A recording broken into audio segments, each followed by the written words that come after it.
Ny fiampangana aloha zany tsy mitombona ny fiampangana fa miezaka foana zany zay ny manam-pirofo ny tsy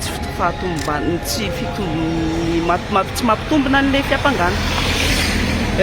Rehefa tsy mitombona ny fiampangana dia nofonjaina amin'ny antony tsy mitombona ihany koa ny olona rovanay, dia mbola nanam-pirofo ihany koa zay tamin'ny fanohanana zany hoe iahoana sy ahoana avy ny tsy mampitombona izay fa tsy niova ny didiny navoakan'ny fitsarana, tsy niova ny fanapahan-kevitra zareo zany. Dia izay nefa ny raha mandinika raha idirana lalindalina kokoa nefa ny resaka ny raharaha dia tena raharaha somary raharaham-barotra kokoa no azo lazaina hoe hoentina eny anivon'ny fitsarana misana miady amin'ny kolikoly. Dia fahitana azy moa zany efa tena mivoana tanteraka amin'ny hoe juridika judiciaire azy ny raharaha fa asa lasa mibahana kokoa ny resaka politika ka lasa fonjana tsy ara-drary ny olona rovanay. Visatra anenjehana azy ny fanodikodinana volam-panjakana, ny fanomezana tombony olona manokana ary fanararaotam-pahefana. Anisan'ny tazomina vonjimaika eny Antanimora ihany koa ilay namany antsoina hoe Jerry no ny firaisana tsikomakomba tamin'ny fanodikodinana volam-panjakana. Namafy an'ity resaka ity ihany koa ny ministry ny fitsarana Fanirisoa Ernevo tao amin'ny page Facebook. Ilaza izy fa MD any Antanimora Iry Narakotomanga sy Jerry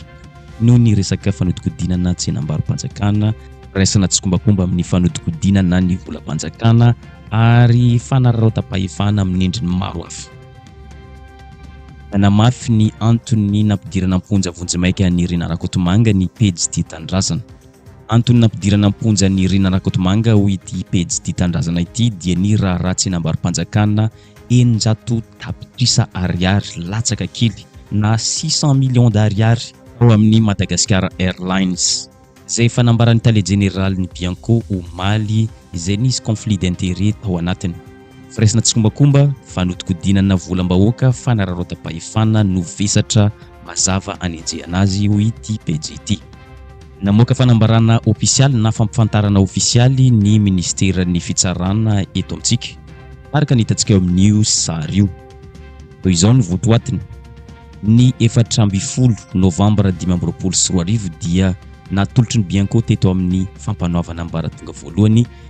teto amin'ny tendrom-pitsarana manokana iadena amin'ny kolikoly Antananarivo Iry Ramatoa Rakotomanga Ajaniena Rina sy ny namany izay voaroroy amin'ny raharaha Madagascar Airlines sy ny orinasa Pro Béton Salut mikasika ny tsenam-barom-panjakana ho fanatsarana ny trano militaire Madagascar ao Toamasina izay mitentina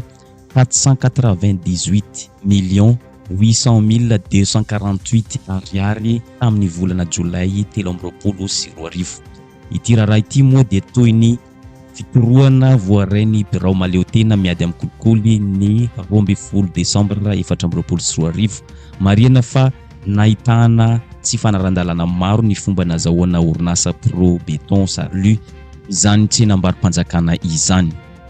Olona misa 9 no voaroroy amin'ity raharaha ity araka ny nambarany ity pejin'ny ministera ity ka nentina niatrika fampanoavana ny eloka fanomezana tombon-dahiny, ny fanolanana tombon-tsoa, osika sy ny fampiasana osika, fanodikodinana volam-panjakana, famotsiam-bola ary firaisana tsikomakomba amin'izany no anenjehana azy ireo. Taorian'ny fisehoana voalohany teo anoloan'ny mpitsara mpanao famotorana dia miisa 5 no nahiditra amponja vonjimaika eny Antanimora. Iray amin'ireo no nomena fahafana vonjimaika ambany fanaraha-mason'ny fitsarana. Toy ny famotorana hoy ministeran'ny fitsarana izay nahitana tombokase solitoerana velo bendrainy no nanao sonia tetsy ambany. notazonina tao anaty selula moa Irina Rakotomanga nanomboka ny talata iraika amin'ny 10 novambra nanovana ny fakanam-bavany azy tao amin'ny Bianco. Raha notazonina tao anaty birao kosa i Arlala Ramanantsoa ben'ny tanàna n'Antananarivo renivohitra sy i Claudia Andriatsitohainy vadiny ben'ny tanàna teo aloha Naina Andriatsitohainy raha nambarany tale général ny Bianco any androan'izay. Tozorabefaritra Andrirabesotra. Nandahakitsy rano ny fiantsonana ny convocation nataon'ny Bianco Irina Rakotomanga sy ny sakaizany ka izay no nahatonga ny fisamborana azy ireo ho ny tale général ny Bianco androany. Ny tena fisamborana nisy zany dia nakasika ny madame Irina Rakotomanga zany sy ny sakaizany. Iny zany tena hoe nisy ny arrestation izay tsy maintsy natao tao anatin'iny. Satria rehefa nandefasana fiantsona dia tena expressément namaly mihitsy nandaha le sakaizany moa tamin'izay satria misy étape moa anatin'ny investigation ty aloha touchena zay vao mitouché an'ity dia nandaha tena nandaha expressément nanoratra taminay mihitsy hoe za tsy ataonareo enquête sisa manoloana an'izany mazava ho azy fa misy résistance opposé dia tsy maintsy miroso zay amin'ny arrestation. Ny polisy pirenena no sasana ny fisamborana ny Irina Rakotomanga sy Jerry sakaizany ho ny tale général ny Bianco. Telo tapitrisa ariary izy ny sarany lany tamin'ny fisamborana azy ireo tany Antetezam-Bary Toamasina ny alatsinainy 10 novambra 2024 lasa teo. Fisamborana zay natao iny dia amin'ny teny frantsay moa ça nous a coûté tena hoe tsy fortune moa zany fa somme d'argent 3 millions d'ariary ny koany mission nandianana nanaovana ny tany zany hoe latsaka kely ao anatiny. Ny PAC Irina Rakotomanga ary izy sy ny vadiny moa zany no miakatra eny amin'ny PAC. Ny fantatra loatra eto dia no ilay raharaha Madagasikara Airlines zany. Izay no fiazakazaky ny pedra raha hoy satria tsara ho fantatra zany ary tsara ho fantatritsika rehetra izay mpanaraka ny fandaharana ihany koa satria ao anatin'ny fanovana isika ho ny fiadidina ny fanovana ny fanavaozana ny Republikan'i Madagasikara izay nanamafy fa mandeha miandalana zany zavatra rehetra izany ary misy dingana voalohany ihany koa tsy maintsy atao amin'ny famerenana ny tanitandalana amin'ny fiadina ihany koa ireo tsy maty manota. Makasika ilay raha 1.2 miliara ariary teo amin'ny CNAPS sy ny SMGD kosa indray izay tsara ho fantatritsika ihany koa ny makasika izany dia nahiditra ponja vonjomaika ny tale général ny CNAPS teo aloha Mamy Rakotondraibe zany. Napetraka eo ambany fanaraha-maso ny fitsarana kosa ny ben'ny tanàna n'Antananarivo renivohitra Arlala Ramanantsoa sy Claudia Andriatsitohainy ny tale général ny SMGD ary olona misy telo hafa taoriny ny akaran'izy ireo fampanoavana teny amin'ny PAC omaly alakamisy 17 ny volana novambra zany hoe omaly ireto olona ireto izay voaresaka tamin'ity raharaha SMGD sy ny CNAPS ity izy ireo izay voaroroy tamin'ny resaka findramam-bola 1.2 miliara ariary nataon'ny SMGD tao amin'ny CNAPS tamin'ny taona 1.2 zany hoe tamin'ireo olona miisa 17 niakatra fampanoavana omaly zany dia no afahana vonjomaika ny folo tamin'izy ireo raha ny loharanom-baovao hatrany raha ny vaovao misy hatrany ary miazakazaka hoy azy zavatra izay dia ny tale général ny CNAPS teo aloha zany Mamy Rakotondraibe no nahiditra ponja vonjomaika ary eo ambany fanaraha-maso ny fitsarana kosa ny ben'ny tanàna n'Antananarivo renivohitra Ramatoa Arlala Ramanantsoa sy Claudia Andriatsitohainy izay tale général ny SMGD moa zany mazava ho azy ny antony ilazantsika an'izany dia le hoe miazakazaka ny toetra raha miazakazaka ihany koa ny raharaha-pirenena ka tsara amintsika malagasy tsara amintsika rehetra izay efa niroso ary nanio fahavononana iroso amin'izany ataontsika hoe fanovana izany no mahafantatra izany rehetra izany. Misy ihany koa moa ny fionan'ny Bianco amin'izao ora itenenantsika izao eny amin'ny Bianco eny Ambobao eny fionana amin'ny mpanao gazety anaovana ny tatitra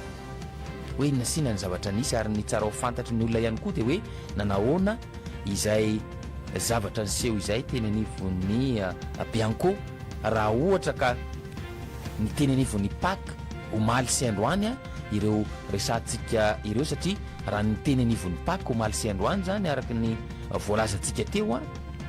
dia ny raha mahakasika n'ilay SMGD sy ny CNAPS no niakatra fampanoavana teny amin'ny Pâques omaly ary te amin'ny ty androany ity kosa ny raha mahakasika ny Madagascar Airlines zany no iakaran'ny Rina Rakotomanga sy ny vadiny moa zany eny amin'ny Pâques amin'izao fotoan'izao ary ezahana ho ampitaina amintsika ny tsara ho fantatra mahakasika izany ezahana ho ampitaina amintsika eto ihany koa ny vokatra izay fanadiadiana sy ny fitsarana eny anivon'ny Pâques izay ny tsara ho fantatra mahakasika aniny satria dia any avokoa ny masony rehetra amin'izao fotoana izao satria manoloana ny toejava-misy hoe araka ny teneniko teo ny toejava-misy eto amin'ny firenena ny ainga tamin'ilay fitakin'ny vahoaka malagasy ihany koa dia efa nihitantsika ary efa fantatry ny rehetrarehetra iny fa ny premier ministre lehibe ny gouvernemanta no ataontsika hoe nampita toromarika mazava ho an'ny ministry ny fitsarana na ny pitahiry ny fitombo-kasepanjakana hamongorana ireo tsy maty manota ito amin'ny tany sy ny firenena araka izany moa dia tafiditra ao anatin'ilay dingana voalohany raha azo lazaina raha izay no azo ilazana azy tafiditra ao anatin'ilay dingana voalohany amin'ny fanadiovana sy fanarenana ny fitantanana ny raharaham-panjakana zay ny dingana voalohany zany fanadiovana sy fanarenana ireo fitantanana rehetra mahakasika ny ataontsika hoe raharaham-panjakana izany moa zany ny tanjona ao anatiny dia le hoe famerenana ny fahatokisan'ny vahoaka voalohany indrindra ary famerenana ihany koa ny fahatokisan'ireo mpiara-miombonantoka amin'ny fanjakana ary indrindraindrindra tafiditra ao anatin'ny politika ny fanavoazam-pirenena zany raha ny fanazavana moa zany ao anatin'izay zavatra zay ary zay no iresahana hoe dingana voalohany zany izay resaka hoe fanadiovana sy fanarenana ny fitantanana ny raharaham-panjakana izay raha miditra amin'izany ataontsika hoe fanadiovana sy fanarenana izany zany dia tsy maintsy misy ny fanesorana ireo izay ataontsika hoe tsy nanaraka ny lalàna fanesorana ireo izay ataontsika hoe sakatsakana tsy nampirindra izany ataontsika hoe fitantanana ny raharaham-panjakana izany fanadiovana sy fanesorana ireo ataontsika hoe mpahazo tombotsoa manokana tamin'izany fitantanana ny raharaham-panjakana izany ary zay le tafiditra ao anatin'ilay hoe famongorana ireo tsy maty manota satria efa nisy teto amintsika hatramin'izay zany ataontsika hoe fikatsahana tombotsoa fahazahoana tombon-dany ny resaka ataontsika hoe kolikoly avolenta sy ny kitrano an-trano ao anatina fitantanana ny raharaham-panjakana izany ka izay ilay nytenen'ny tompon'andraikitra voalohany ny premier ministre lehibe ny gouvernemanta izany ilay hoe ahafahantsika miroso amin'izany famerenana ny fahatokisan'ny vahoaka sy famerenana ny fahatokisan'ireo mpiara-miombonantoka amin'ny fanjakana izany dia tsy maintsy mifongorona aloha ireo tsy maty manota eto amin'ny tany sy ny firenena